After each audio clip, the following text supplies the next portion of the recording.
Shalom Bible Reading School, Day 65. Today we're going to read Daniel 8 to Hosea 14.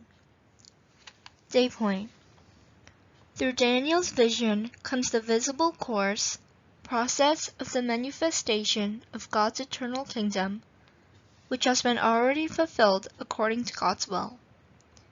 It is identical to the main content of the intertestamental period, the time between the Old and the New Testaments, Persia to Greece to Rome. God is the King of the eternal kingdom and the King of kings who reigns over all nations of the world. Although the book of Hosea is historically the story of Jeroboam II of northern Israel, it foreshadows the abolition of the physical kingdom of Israel and the establishment of the kingdom of spiritual Israel by Christ. First, years of silence, Daniel 8 to 12. The years of silence is the visible process of the manifestation of God's eternal kingdom. The silent period of the Old Testament ends with the first coming of Christ. Daniel tells complex prophecies through visions. First, he speaks of Greece that conquered Persia.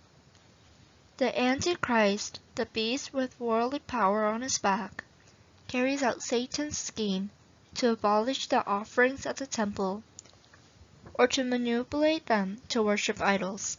Daniel's realization that solves the mystery of the 70-year captivity in Babylon is a message of warning to us who have been freed from the captivity of the world by the redemption of Christ, the anointed King, and are living in an age where the churches of the Antichrist are widespread.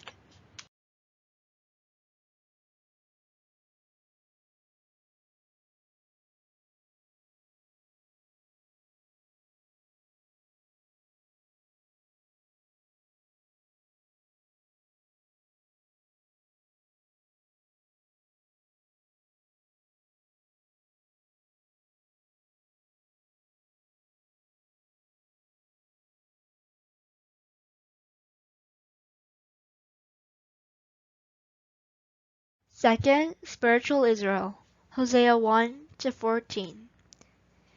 Israel, chosen by God's covenant of marriage, forgets its marital status, follows the world with a lewd heart, like Hosea's wife Gomer, and does not fear God. Then, in God's wrath, Israel is disciplined through Assyria, but God's heart that disciplines his people is full of mercy, and he shows how Israel can repent and return. Today's mission: when we are united with the Word, idols are burned. When we are united with the world, the Word is burned. If you are hesitant, decide to unite with the Word right now.